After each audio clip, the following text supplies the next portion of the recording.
तो बच्चों, hello and welcome back to Educrux. जैसे कि आप सब जानते हैं कि हमने अपनी एक सीरीज स्टार्ट की है which is chemistry for class 11th 12th and दो students who wish to take the NEET 2024 UG examination. तो हमने अब तक chapter 1 of class 11th about 50% से ज़्यादा कवर कर लिया है। तो आज हम उसी chapter which is basic concepts of chemistry का आगे का न्यूमेरिकल पार्ट कवर करेंगे। अब ये पार्ट जो है बहुत अच्छे से पढ़ना है क्योंकि this part will cover a majority of the numericals that you will solve in class 11th as well as 12th। तो let's begin.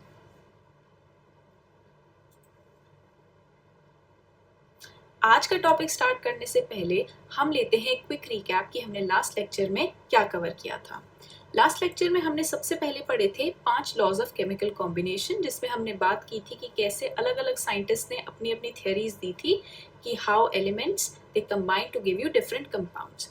Secondly we talked about Dalton's atomic theory, कैसे उन्होंने a new scientific chemical philosophy एक develop की थी जिसमें उन्होंने 4 conclusions दिए थे। After that we studied about the calculation of different types of masses। जब हम atoms का mass निकालते हैं तो हम उसे atomic mass कहते हैं। Then we talked about the average atomic mass, यानी उन atoms का जो isotopic forms में exist करते हैं। Then we talked about the molecular masses, यानी जब elements different molecules बनाते हैं तो how we calculate the mass of such molecules। And lastly we talked about the mass of ionic compounds that exist as solids in crystal lattice, जिनका हम formula mass निकालते हैं। तो हमने लास्ट लेक्चर में ये सारे इंपॉर्टेंट टॉपिक्स कवर कर लिए हैं। आज हम स्टार्ट करेंगे the important part which is the mole concept. तो पहले हम समझेंगे कि what exactly is this mole concept. अब क्या है ना कि हमने एटम्स और मॉलिक्यूल्स के बारे में एक चीज़ तो जान ली है that they are extremely small. अगर हम किसी भी सब्सटेंस का एक छोटा सा सैंपल भी लेंगे ना तो उसमें इतने ज़्यादा एटम्स और मॉलिक्यूल्स प्रेजेंट होंगे बिकॉज उनका साइज तो बहुत छोटा है।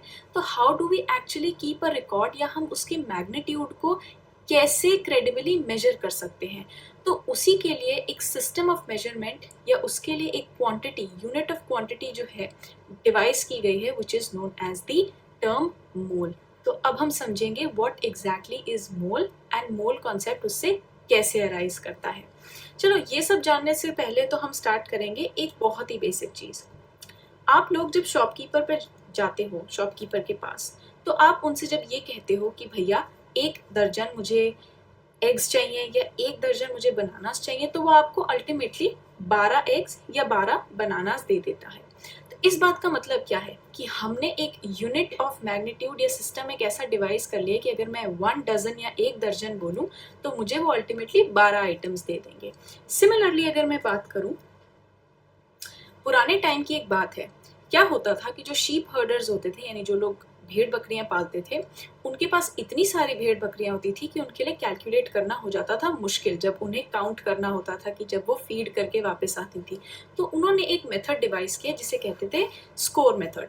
अब स्कोर का क्या मतलब है कि एक स्कोर में 20 आइटम होते हैं, यानी उन्होंने क्या किया कि 20 बकरियों के ग्रुप को या 20 शीप्स के ग्रुप को उन्होंने स्कोर कहना शुरू कर दिया। तो वो क्या कहते थे, जब भी वो कैलकुलेट करते थे, जब भी वो एक 20 बकरे का एक सेट कैलकुलेट कर लेते थे, they would fold their finger down. तो ऐसे ही अगर उनके पास मान लीजिए 5 स्कोर शीप है तो वो क्या करेंगे, 5 विच इक्वल्स टू बेसिकली 5, हम कुछ इस तरीके से वो कैलकुलेट करते थे by folding each of their fingers, यानी 20 20 20 20 20 5 टाइम्स विच मेक्स 100 शीप्स। तो उनके लिए फिंगर टिप्स पे अपना कैलकुलेट करना काफ़ी ज़्यादा ईजी हो जाता था। On a similar note, gross contains 144 items. तो मैंने ये सब पॉइंट्स आखिर उठाए क्यों? ये पॉइंट्स इसीलिए इंपॉर्टेंट थे बात करने के लिए बिकॉज हमारी केमिस्ट्री में भी ऐसे इतने एलिमेंट्री पार्टिकल्स हैं, तो उनको हम सिंपली डिनोट कर देते हैं 1 मोल से, जिसमें एक स्पेसिफाइड नंबर ऑफ पार्टिकल्स होते हैं। Just like 1 dozen contains 12 items, 1 mole contains a specific number of items या elementary particles in chemistry. Now let's see इसका मतलब क्या है। पहला पॉइंट हमें ये कहता है कि SI सिस्टम में मोल was introduced as the seventh base quantity for the amount of a substance. Secondly, 1 mole exactly contains 6.0221407 into 10 raised to the power 23 elementary entities. Now this number is the fixed numerical value of the Avogadro's constant, which is denoted as Na. When it is expressed in unit per mole, it is called the Avogadro's number. अगर इसी number को हम unit per mole में denote करते हैं, then it becomes Avogadro's number.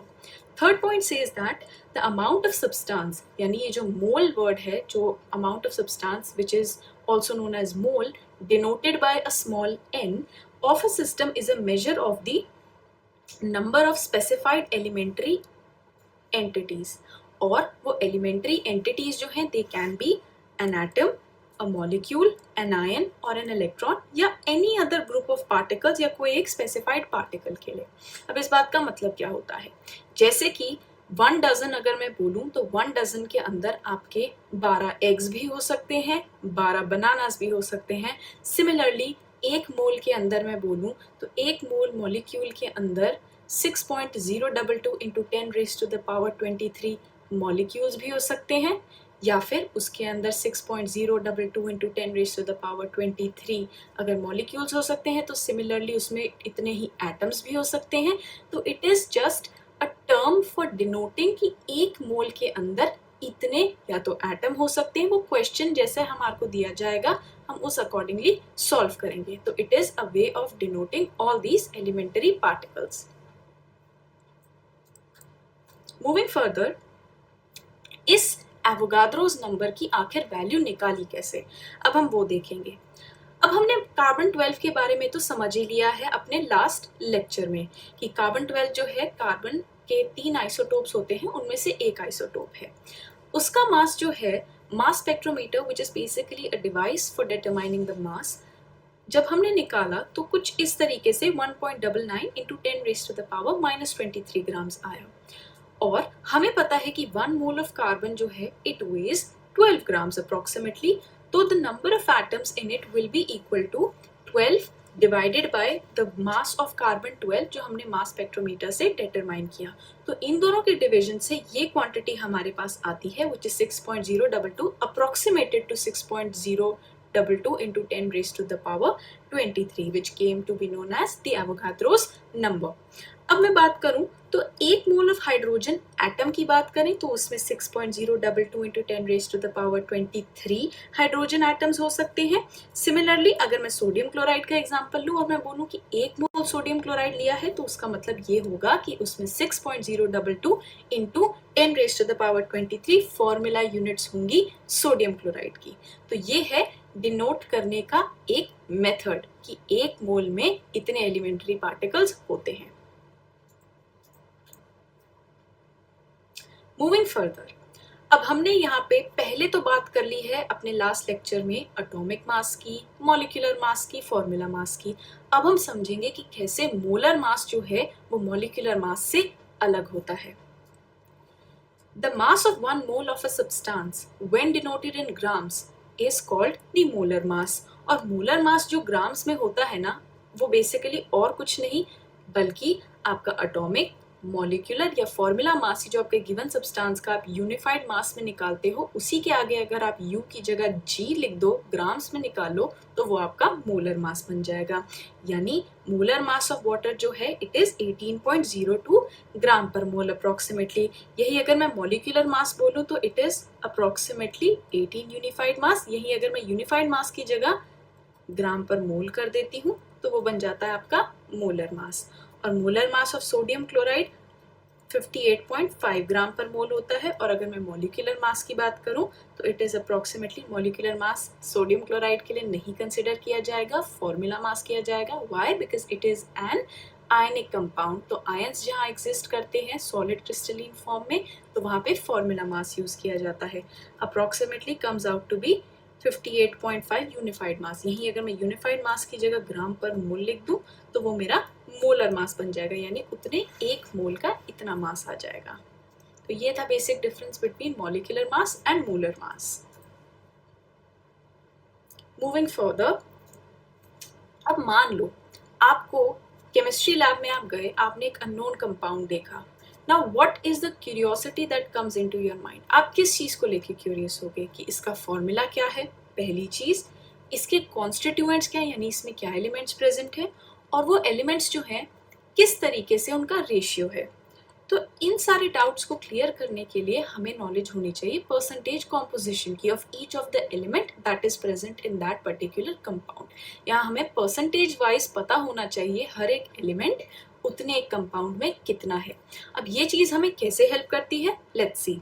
Bye knowing and comparing these parameters, अगर मेरे पास एक प्योर सब्सटेंस है जो ऑलरेडी नोन है, जिसका मुझे फॉर्मूला पता है, अगर मैं उससे कंपेयर करूंगी इस सैंपल को, then I can check for the purity of a given sample by analysing this data. तो अगर मेरे पास जो परसेंटेज कॉम्पोजिशन जो प्योर की है, जो ओरिजिनली नोन है मुझे, उससे मैं अपने गिवन सैंपल की कंपेयर करूं, तो मुझे इससे डिफरेंस पता चल जाएगा कि हाँ मेरे ये प्योर सैंपल से डिविएट कर रहा है अगर उसमें चेंजेस होंगे तो। अब इस चीज को हम बेटर समझेंगे आगे वाली स्लाइड में। इसको निकालने का फॉर्मूला मास परसेंट या जो आपका परसेंटेज कॉम्पोजिशन है उसे निकालने का एक सिंपल सा फॉर्मूला है, which is mass of that element in the compound divided by the molar mass of the compound into 100 multiplied by 100। तो इस चीज को अब हम एप्लीकेशन में कैसे डालेंगे, लेट्स सी। मान लीजिए आपके पास एक सैंपल है वाटर का। अब वाटर का जो मॉलिक्यूलर मास होता है, it is somewhat, we all know क्या होता है, इट इज H2O, राइट। अब अगर मुझे इसमें परसेंटेज कॉम्पोजिशन निकालनी है, H2O में परसेंटेज कॉम्पोजिशन निकालनी है ऑफ हाइड्रोजन, इसका मास मुझे पता है ओवरऑल। H2O का जो मास होता है molar mass, which is expressed in grams simply. तो मोलर मास जो होगा H2O का, वो बेसिकली मॉलिक्यूलर मास ही, when we replace the U by a G, तो वो हमारा मोलर मास बन जाएगा। G या ग्राम पर mole, which is the same thing यहाँ पे डिनोट करने के लिए। तो यहाँ पे हो जाएगा 18.02 ग्राम। अब परसेंटेज कॉम्पोजिशन ऑफ हाइड्रोजन जो है, now we just studied that mass of that element, यानी मास ऑफ हाइड्रोजन जिसका मुझे निकालना है, divided by molar mass of the compound, molar mass compound का ब्रैकेट में लिख रही हूँ इनटू 100, ठीक है। तो ये जब मैं सॉल्व करूंगी, mass of hydrogen is basically 1.008। अब सिंस वाटर मॉलिक्यूल में there are 2 atoms for each of, मतलब for 1 oxygen there are 2 hydrogen atoms, तो it will be multiplied by 2 divided by molar mass which is 18.02 पूरे water molecule का multiplied by 100, तो it comes out to be 11.18%। तो ये था method निकालने का मास परसेंट या परसेंटेज कॉम्पोजिशन की हाइड्रोजन कितना परसेंट प्रेजेंट है हमारे वाटर में। सिमिलरली सिंस वाटर में सिर्फ 2 टाइप के ही एटम्स प्रेजेंट है, हाइड्रोजन एंड ऑक्सीजन, तो जब मुझे मास परसेंट या परसेंटेज कॉम्पोजिशन निकालना होगा ऑक्सीजन के लिए, तो मैं सिंपली क्या करूंगी, इसे 100 में से सब्ट्रैक्ट कर सकती हूँ, जो मैंने ऑलरेडी उसके एक कंपोनेंट हाइड्रोजन का निकाल दिया है। तो it comes out to be 89, approximately 89%, वैसे it is 88.79%, which is approximately 89%। तो कुछ इस तरीके से आपका आंसर आ जाएगा, ठीक है। तो यदि ये तो वो केस था जिसमें आपके सिर्फ 2 ही टाइप के एलिमेंट्स प्रेजेंट है एक गिवन मॉलिक्यूल में। Now let's consider another example. दूसरा एग्जांपल हम लेंगे इथेनॉल, जिसमें 3 टाइप के एलिमेंट्स है basically. Ethanol goes by the formula C2H5OH। अब हम देखेंगे दैट मास परसेंट या फिर percentage composition mass percent of carbon will be equal to, अब कार्बन का जो मास होता है इट इज बेसिकली 12.01। अब सिंस यहाँ पे 2 कार्बन है, we multiplied by 2 divided by, अब इस पूरे मॉलिक्यूल का जब मैं मोलर मास निकालूंगी, it comes out to be 46.068 grams, कुछ इस तरीके से। तो अब मैं इसको total molar mass of the compound से कर दूंगी डिवाइड, ये ग्राम्स में है ऊपर वाली टर्म भी, नीचे वाले भी, मल्टीप्लाइड बाय 100, ग्राम से gram gets cancelled, these 2 terms get cancelled, और ये आपका आ जाएगा 52.14% फॉर कार्बन। सिमिलरली जब मैं मास परसेंट निकालूंगी यहाँ पे हाइड्रोजन का, तो यहाँ पे सिंस मेरे पास 6 हाइड्रोजन है तो 6 इंटू 1.008 डिवाइडेड बाय जो मेरे molar mass of given compound है मल्टीप्लाइड बाय 100, तो ये सॉल्व करने पर अप्रोक्सीमेटली 13.13% आता है। अब सिंस मैंने दो अपने एलिमेंट्स का तो निकाल लिया, तो थर्ड का निकालने के लिए यानी मास परसेंट ऑफ, आप इस फॉर्मूला से भी फॉलो करके निकाल सकते हैं, मास परसेंट ऑफ ऑक्सीजन, क्योंकि इसमें एक ऑक्सीजन है तो 16 ग्राम्स जो उसका मास होता है बेसिकली, डिवाइडेड बाय 46.068 इंटू 100, तो इस तरीके से आपका 34.73% आ जाता है कुछ इस तरीके से। या आप शॉर्ट में क्या कर सकते थे, 100% में से अगर मैं 100 मान रही हूँ टोटल, आप अपने जो रेस्ट स्टेप में जो दो निकाल चुके हैं विच इज 52.14 प्लस 13.13, अगर इसको करोगे तो भी आपका आंसर 34.73% ही आएगा। या तो आप इंडिविजुअली थर्ड का निकाल सकते हो, या लास्ट जो आप एलिमेंट यूज करोगे आपको जिसका निकालना है, आप या तो बाकियों का ऐड करके 100 से सब्ट्रैक्ट कर सकते हो only for the last element, या आप उसका इंडिविजुअली सॉल्व कर सकते हो, डजंट मैटर।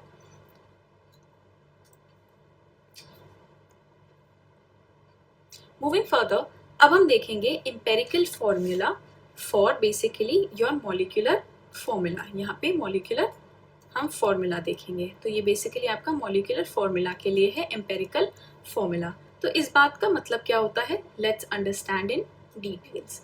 तो यहाँ हम देख सकते हैं that empirical formula basically represents the whole number ratio of various atoms that are present in a compound, whereas the molecular formula shows the exact number of different types of atoms that are present in the molecule of a compound. बहुत ही simple भाषा में बोलूंगी तो मान लीजिए अगर आपका given compound है वो कुछ इस तरीके से फॉर्मूला में है A2B6, तो ये है इसका मॉलिक्यूलर मास। मॉलिक्यूलर मास कैसे कि इसमें जितने भी एटम्स हैं उनका एग्जैक्ट नंबर उस मॉलिक्यूल में आपको दिख रहा है। यदि मैं इसको सिंप्लीफाइड फॉर्म में लिखूं, बिकॉज मुझे पता है कि 2 और 6 जो हैं they share a common divisor which is 2, तो इनको मैं सिंपल फॉर्म में AB3 भी लिख सकती हूँ, दे गेट कैंसल्ड आउट।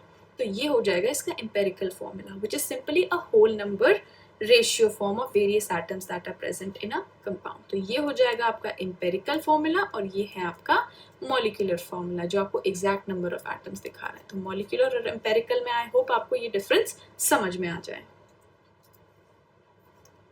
तो अब हमने ये तो समझ लिया कि एम्पेरिकल और मॉलिक्यूलर जो फॉर्मूलाज है वो अलग अलग होते हैं। लेट्स सॉल्व अ क्वेश्चन जिससे आपका ये कॉन्सेप्ट बिल्कुल क्लैरिफाई हो जाएगा। तो क्वेश्चन आपको ये कहता है कि एक कंपाउंड में इतना % हाइड्रोजन है, इतना % कार्बन है और इतना 71.65% क्लोरीन है, और उसका मोलर मास दे रखा है। अब इसका एम्पेरिकल और फॉर्मूला मास डिटरमाइन करना है। तो स्टेप 1 कहता है that you have to convert the mass % to grams. अब आपको परसेंटेज में यहाँ पे मास दे रखे हैं, आप इन्हें ग्राम में कैसे कन्वर्ट करोगे, एक अजम्पशन से शुरू करना है। ये आप अज्यूम करिए कि आपका जो गिवन कंपाउंड है उसका बेसिकली इतना टोटल मास है, एक अज्यूम किया। तो यही अगर मैं अब मास कहूँ for hydrogen, mass of H कहूँ तो वो हो जाएगा 4.07 ग्राम्स। मास ऑफ कार्बन कहूँ तो वो हो जाएगा 24.27 ग्राम्स। यही अगर मैं मास ऑफ क्लोरीन कहूँ तो वो हो जाएगा आपका 71.65 ग्राम्स। आपको कुछ नहीं करना, परसेंट की जगह सिर्फ ग्राम्स लगाना है, तो आपका बेसिकली ग्राम्स में चेंज हो जाएगा मास %। अब आपको सेकेंड स्टेप कह रहा है that you have to convert the numbers of these into number of moles for each element. अब moles निकालने का एक फॉर्मूला होता है which is you have to divide the given mass by the molar mass. आप molar mass से divide कर दो सिंपली। ये आपका एक फॉर्मूला याद रखना है that you have to divide जो भी given mass है आपको क्वेश्चन में divided by the molar mass of that particular compound in grams, तो आपको अपने नंबर ऑफ मोल्स मिल जाएंगे। तो अब हम देखेंगे यहाँ पे हम कैसे फॉर ईच एलिमेंट निकालेंगे मोल्स। अब मोल्स है ऑफ H देखूं तो गिवन मास मैंने यहाँ पे ये डिटरमाइन कर लिया है divided by the molar mass in grams, तो ये आ जाएगा आपका बेसिकली 4.04 आपके मोल्स आ गए इसमें हाइड्रोजन के। यही अगर मैं कार्बन की बात करूं तो कार्बन के केस में जो है आपका 24.27 grams given mass divided by जो इसका मोलर मास है विच इज 12.01 ग्राम्स, तो ये आ जाएगा अप्रोक्सीमेटली आपका 2.021। और यही सिमिलरली अगर मैं निकालूं for chlorine, it comes out to be 71.65 divided by 35.453 grams। तो इस तरीके से आ जाता है 2.021 के बराबर। तो ये तीनों वैल्यूज जो हैं मैं कट शॉर्ट करके लिखूंगी नेक्स्ट स्लाइड में कि कैसे इन तीनों के इस तरीके से हमने मोल्स डिटरमाइन कर लिए हैं।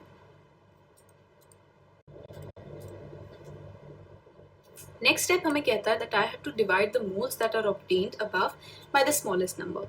अब हाइड्रोजन के जो मेरे पास मोल्स आए हैं दे आर 4.04, कार्बन के जो आए हैं दे आर 2.021, और जो मेरे पास हाइड्रोजन के हो गए, क्लोरीन के मेरे पास है 2.021 again. I have two divided by the smallest number amongst them. अब इन तीनों में जो स्मॉलेस्ट नंबर है 2.021 ही है, you just simply divide it कुछ इस तरीके से।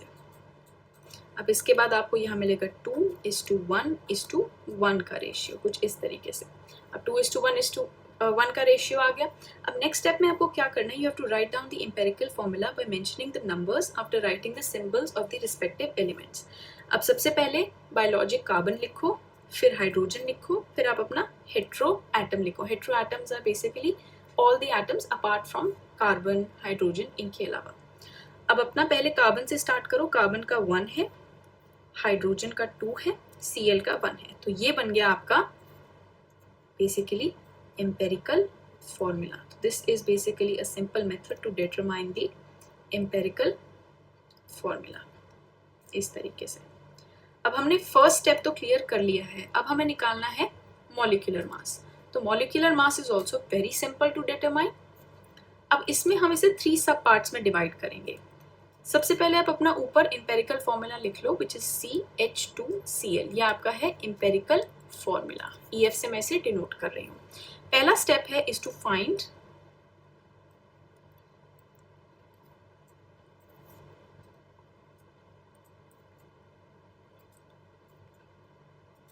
एम्पेरिकल फॉर्मूला मास।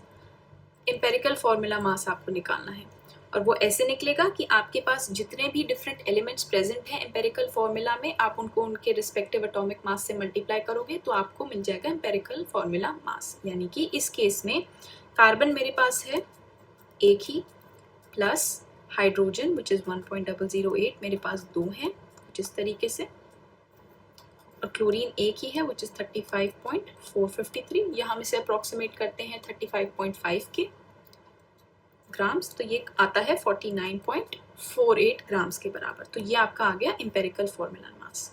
अब सेकेंड स्टेज जो है इसमें कुछ इस तरीके से है that you have to basically divide करना है। अब आपको जो आपने अब ये EFM निकाला है which is the empirical formula मास। अब आपका गिवन क्वेश्चन में एक मोलर मास दे रखा था, तो you divide the molar mass in the question. जो आपको क्वेश्चन में दे रखा है, या मैं क्वेश्चन लिख देती हूँ ब्रैकेट में so that you remember it.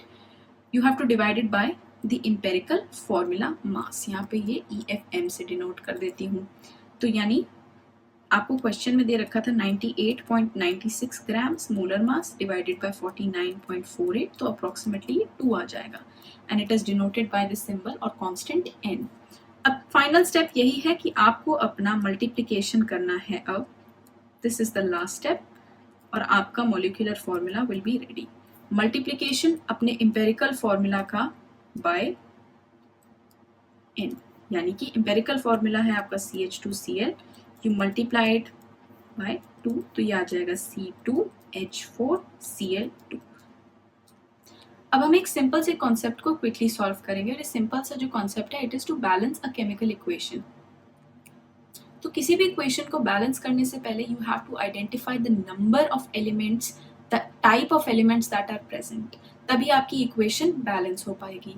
After all balancing of an equation is based on the law of conservation of mass which says that एक balanced equation में the number of atoms of the elements on the reactant and the product side, यानी कि एक equation में they must always be equal।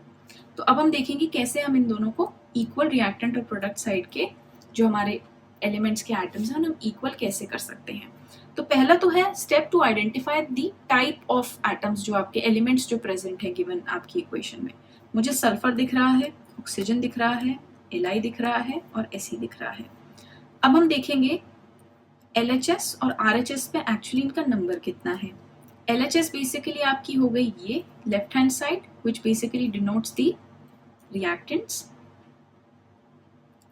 और ये हो गई आपकी right hand side RHS that denotes the products, कुछ इस तरीके से। अब मैं इनका नंबर कैलकुलेट करूंगी। सल्फर LHS पे 1 है, RHS पे 1 है, O2 है LHS पे, यहाँ पे 1 है, लिथियम 2 है, लिथियम उधर भी 2 है RHS साइड पे, सेलेनियम 1 है बट यहाँ सेलेनियम 2 है, यानी जो बैलेंसिंग जो नहीं सेटिस्फाई हो रही वो ऑक्सीजन और लिथियम के केस, ऑक्सीजन और सेलेनियम के केस में है। तो लेट्स बिगिन कैसे हम इन्हें बैलेंस आउट कर सकते हैं। तो पहला स्टेप जो है वो है इनको कुछ इस तरीके से मल्टीप्लाई करना किसी कोफिशिएंट से ताकि आपका साइड्स बराबर हो जाएं। जैसे अगर मैं सेलेनियम में LHS को 2 से मल्टीप्लाई करूं तो मैं दोनों को इक्वल देखूंगी कि मेरा आंसर इससे इक्वल हो जाएगा, यानी कि अगर मैं इस साइड इक्वेशन के LHS 2 से मल्टीप्लाई करूं तो सेलेनियम 2 हो जाएंगे जस्ट लाइक RHS, बट इससे साइमल्टेनियसली लिथियम जो है वो भी 2 से मल्टीप्लाई होके 4 हो रहे हैं, बट RHS साइड पे तो सिर्फ 2 हैं। तो लिथियम वाली जो साइड है मैं अगर उसे फिर से 2 से मल्टीप्लाई कर दूं RHS साइड पे, यानी यहाँ से अगर ये 2 से मल्टीप्लाई हो गया तो ये 4 हो जाएंगे। अब इसी की वजह से साइमल्टेनियसली आपके ऑक्सीजन से भी 2 मल्टीप्लाई होगा, तो जो इनिशियली RHS में 1 थे वो भी 2 से मल्टीप्लाई होके 2 हो जाएंगे। तो अब आपकी पूरी इक्वेशन कुछ इस तरीके से बैलेंस हो गई है। तो I am writing the balanced equation at the bottom, कि इस तरीके से आपकी बैलेंस्ड इक्वेशन दिखेगी।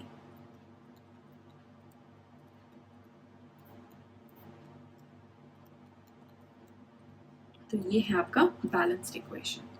अब हम एक और क्वेश्चन कंसिडर करेंगे ताकि हमारा ये कॉन्सेप्ट और अच्छे से क्लियर हो जाए। नेक्स्ट क्वेश्चन में मुझे दे रखा है कंबस्शन ऑफ प्रोपेन, यानी if you are burning any compound in oxygen तो उसे कंबस्शन कहा जाता है, और हमेशा एंड प्रोडक्ट्स आपके कार्बन डाइऑक्साइड और H2O है। यानी RHS साइड जो है आपकी रिएक्टेंट से जो आपके प्रोडक्ट्स बन रहे हैं they are always going to be water and carbon dioxide, और ये है आपकी LHS साइड यानी रिएक्टेंट साइड। अब सबसे पहला काम is to identify the type of elements that are present. मुझे कार्बन दिख रहा है, हाइड्रोजन दिख रहा है और ऑक्सीजन दिख रहा है। LHS और RHS में आप कंपैरिजन ड्रॉ करते हैं। LHS साइड में कार्बन 3 है, यहाँ पे 1 है, H8 है, इधर 2 है, ऑक्सीजन 2 है, और यहाँ पे ऑक्सीजन ये 2 और ये 1, यानी टोटल हो गए आपके 3, 2 + 1 3 हो गए। तो यहाँ पे काफी ज्यादा अनबैलेंस्ड इक्वेशन मुझे दिख रही है। अब मैं क्या करूंगी, मेरा पहला जो मोटिव है वो ये है कि मैं कुछ इस तरीके से मल्टीप्लिकेशन प्रोसीड कराऊं कि मेरे कुछ ना कुछ कॉमन बैठे। यानी कि अगर मैं यहाँ देखूं हाइड्रोजन के केस से शुरू करते हैं। हाइड्रोजन मुझे यहाँ 8 दिख रहे हैं और यहाँ पे मुझे दिख रहे हैं 4। अगर मैं इसे 4 से मल्टीप्लाई करूं तो ये तो बहुत इजीली 8 बन जाएंगे। ऐसा स्टेप से हमें मल्टीप्लाई करना है कुछ ऐसे कोफिशिएंट से जो आपका इजीली प्रोडक्ट दे सके, जो आपका ईदर साइड पे है। जैसे इस केस में LHS 8 है और वो मुझे पता है कि अगर मैं RHS की 2 को 4 से मल्टीप्लाई करूंगी तो वो भी 8 बन जाएगा। तो ये तो हो गई एक चीज। अब दूसरी चीज मैं देखूंगी कि यहाँ पर इस मल्टीप्लिकेशन की वजह से, यानी कि जब मैंने यहाँ पे इसे 4 से मल्टीप्लाई किया तो मेरे ऑक्सीजन भी तो 4 से मल्टीप्लाई हो गए। तो इनिशियली जो 3 थे मेरे oxygen on the RHS side, अब क्या होगा, 2 तो ये इनिशियली प्रेजेंट है, अब 2 + 4 हो जाएगा विच इज 6। तो ऑक्सीजन आपके जो है राइट हैंड साइड पे अब 6 हो जाएंगे, बट ये नंबर फिर से अब डिफरेंट आ गया। अब मैं क्या करूंगी, अब मैं कार्बन बैलेंस आउट करने की कोशिश करूंगी। कार्बन मुझे 3 दिख रहे हैं बट यहाँ पे मुझे 1 ही दिख रहा है, तो why not multiply it by 3। अब ये करने की वजह से मेरा अल्टीमेटली ये 3 बन गए, लेकिन अगेन यहाँ पे ऑक्सीजन का नंबर चेंज कर गया क्योंकि अब ये 3 2s are 6 + 4 हो गए यहाँ पे विच इज 10। तो अब आपके ये बन गए हैं टोटल 10, और आपका ऑक्सीजन जो लेफ्ट हैंड साइड पे है वो तो अभी भी 2 ही है। तो अब आप क्या करो कि आपका 2 जो है वो 10 बन जाए विच इज 2 मल्टीप्लाइड बाय 5। तो सिंपली मल्टीप्लाइड बाय 5 तो ये 10 बन जाएगा। तो ये है अब आपकी balanced equation which is C3H8 which is propane plus oxygen में कंबस्शन, ये आपको देगा 3CO2 + 4H2O। ये कुछ इस तरीके से सॉल्व हो जाएगा। अब आपके लिए बच्चों ये 2 सवाल हैं। Based on this concept you have to solve and balance these two given equations. They are very simple, बस इसी को फॉलो करो, करो टाइप ऑफ एलिमेंट्स, LHS और RHS में उसको सब कैटेगराइज करके एटम्स का नंबर लिखो और पेंसिल यूज करो ताकि आप फटाफट रब कर दो, अच्छा इसको मल्टीप्लिकेशन के बाद अब मेरा नया नंबर ये बन गया। इससे आपको ज्यादा कटिंग करने की जरूरत नहीं पड़ेगी। तो एग्जाम में भी यूज अ पेंसिल और फाइनल जब आप सारा बैलेंस आउट कर दो तो अपने फेयर में पेन से नंबर्स लिख देना।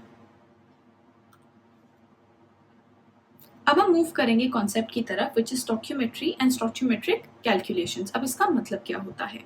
The word stoichiometry is basically derived from the Greek word stoichion which means element and metrons mean to measure। अब हमें basically elements और उनके measurements देखने हैं। अब हम basically practical life में जो equations या reactions conduct करवाएंगे, अब उसमें कितना हमारा product बना, कितने reactant से react करके बना, कितना बच गया हमारा reactant, अब हम सारे जो हैं इसके numerical aspect पर ध्यान देने वाले हैं। अब stoichiometry thus refers, it deals with the calculations of masses, sometimes volumes also, masses, volumes दोनों हम use करेंगे because हम gases की form में भी refer करते हैं अपने reactants और products को, involved in the chemical reaction। ठीक है, अब हम समझेंगे कि बेसिकली कंबस्टन ऑफ मीथेन के एग्जांपल्स हैं। अब अगर मीथेन जो है अगेन अगर हम उसका कंबस्टन करवाएं तो हमें कार्बन डाइऑक्साइड प्लस H2O मिलता है, रिएक्टेंट से हमारे मीथेन और ऑक्सीजन और प्रोडक्ट से हमारे कार्बन डाइऑक्साइड और वाटर। अब इस रिएक्शन को बैलेंस्ड इक्वेशन को आप अच्छे से देखो। अब मैं इसको दिखाऊंगी आपको कि कैसे हम इसको डिफरेंट स्टेटमेंट से लिख सकते हैं। बिकॉज यहाँ पे मीथेन है, हमने यहाँ गैसेस मेंशन करा हुआ है ब्रैकेट में for the state of the, आपका जो गिवन मॉलिक्यूल जो स्टेट है आप उसमें लिखो, सॉलिड है तो स्मॉल s लिखा जाएगा कुछ इस तरीके से, लिक्विड है तो स्मॉल l लिखा जाएगा, बिकॉज यहाँ गैसेस ले रखी हैं तो स्मॉल g। अब आप इसको कैसे कैसे लिख सकते हैं? पहले आप इसे लिख सकते हैं, मेथड ऑफ राइटिंग है कि 1 मोल of methane reacts with 2 moles of oxygen to give 1 mole carbon dioxide and 2 moles of water। Similarly, मैं इसे कैसे लिख सकती हूँ? अब थोड़ा सा शॉर्ट में लिखूंगी कि 1 molecule बेसिकली आपका 1 molecule of methane plus 2 molecules आपके ऑक्सीजन के, they react to give you 1 molecule of carbon dioxide and 2 molecules of, moles नहीं मॉलिक्यूल्स H2, कुछ इस तरीके से। थर्डली आप इसे ऐसे भी लिख सकते हो दैट, क्योंकि यहाँ पे हम अगर इसका मॉलिक्यूलर मास देखें तो वो होता है 16 ग्राम्स, अगर मॉलिक्यूलर मास देखो तो वो होता है 16U और मोलर मास होगा 16 ग्राम्स। तो 16 grams of CH4 reacts with, अब ऑक्सीजन का डाइऑक्सीजन का जो होता है it comes out to be basically 32। ठीक है, तो 32 into 2 और फर्दर मैं इसको करूंगी तो 32 into 2 becomes 64। तो it reacts with basically 64 grams of oxygen to give you carbon dioxide which is 44 grams। यहाँ पे हम इनका मोलर मास कंसिडर करेंगे carbon dioxide plus 18 into 2 which is 36 grams of, क्योंकि खाली H2O का 18 ग्राम होता है, 2 से मल्टीप्लाई होकर 36 grams ऑफ H2O। एक मेथड ऑफ नोटेशन ये है। और लास्ट मेथड ऑफ नोटेशन जो है, यहाँ पहला पॉइंट रब कर देते हैं। अब लास्ट मेथड ऑफ नोटेशन जो है मैं उससे सिंपली ऐसे लिख सकती हूँ दैट बेसिकली आपका जो वॉल्यूम की फॉर्म में, अब एक STP standard temperature pressure conditions में 22.7 लीटर्स जो है आपकी वॉल्यूम होती है ऑफ 1 मोल। ठीक है, इतनी वॉल्यूम होती है। तो मैं ये कह सकती हूँ सिंपली कि अगर मैं वॉल्यूम्स कंपेयर कर रही हूँ तो बेसिकली आपका 22.7 L, बिकॉज ये 1 मोल था CH4 plus 22.7 into 2 of O2 litres. यहाँ पे 22.7 into 2 अगर आप मल्टीप्लाई करोगे तो ये हो जाता है आपका 45.4 litres. It gives you 22.7 litres of carbon dioxide along with 45.4 litres of H2O। तो ये कुछ मेथड्स थे ऑफ रिप्रेजेंटिंग या कहने के कि मोल्स, मॉलिक्यूल्स या मास की फॉर्म में आप रिप्रेजेंट कर सकते हो। तो इस चीज का एक शॉर्ट कंक्लूजन जो निकल के आता है वो ये है दैट मोल्स, मास और number of molecules, they are basically interchangeably used terms. तो इन टर्म्स को आप इंटरचेंजेबली यूज कर सकते हो। ऑल्सो एक छोटा सा ट्रिक जो आप सबको याद रखना है, मैंने अभी बताया था दैट मोल्स निकालने का फॉर्मूला जो होता है it is moles are basically your given mass, जो भी आपका है गिवन मास ऑफ सब्सटेंस या element divided by the molar mass. तो आप मोलर मास से उसे करते हो डिवाइड। तो अब आप क्या कर सकते हो, अगर आपको मोल्स कुछ इस तरीके से आपके मोल्स हैं, आपको मोल्स से आपको निकालना है उसका गिवन मास, तो आप क्या करोगे, मल्टीप्लाई करोगे उसे bye the molar mass. Question से एविडेंट है, या मल्टीप्लाई करा दोगे तो आपको गिवन मास मिल जाएगा। यही अगर आप इसे मल्टीप्लाई करोगे 22.7 से तो आपको गिवन वॉल्यूम आ जाएगी। क्या आ जाएगी, गिवन वॉल्यूम। और यही अगर आप इसे मल्टीप्लाई करते हो एवोगाड्रोस नंबर से तो आपको गिवन मॉलिक्यूल्स जो हैं वो आ जाएंगे। ठीक है, यही चीज अगर मैं रिवर्स ऑर्डर में बोलूं तो अगर मैं मास को डिवाइड करती हूँ मोलर मास से तो मुझे मिल जाते हैं मोल्स। मास को मोलर मास से डिवाइड करने पे मोल्स मिल जाते हैं। यही अगर मैं उल्टी डायरेक्शन में मूव करूं, अगर मैं यहाँ पे बेसिकली डिवाइड कर रही हूँ इस चीज को 22.7 से गिवन वॉल्यूम को, तो मुझे मोल्स मिल जाएंगे। यही अगर मैं गिवन मॉलिक्यूल से डिवाइड करती हूँ Na को तो मुझे मिल जाएंगे मोल्स। तो ये मोल्स से कैसे हम मास, गिवन वॉल्यूम और मॉलिक्यूल्स निकाल सकते हैं, छोटी सी ट्रिक थी।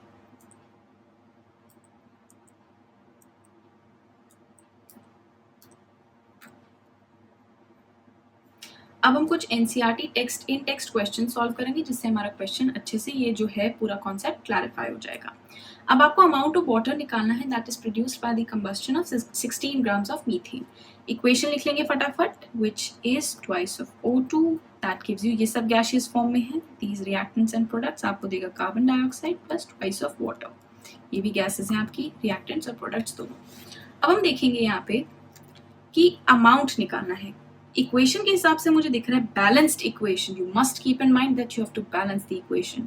1 मोल ऑफ CH4 बेसिकली जो मीथेन है it gives you 2 moles of water. एक चीज तो आपको ये साफ दिख रही है। अब उसने मुझे पूछा है बट ग्राम्स में। अब मुझे पता है कि CH4 का जो मोलर मास है वो 16 ग्राम्स ही है, यानी 16 ग्राम CH4 जो है it gives me 2 into molar mass of water which is 18 which is 36 grams। तो क्वेश्चन में मुझसे पूछा था 16 ग्राम मीथेन में मुझे कितना अमाउंट ऑफ वाटर मिलेगा, which is 36 grams। तो इस तरीके से मैं क्वेश्चन सॉल्व कर लूंगी। नेक्स्ट क्वेश्चन देखेंगे।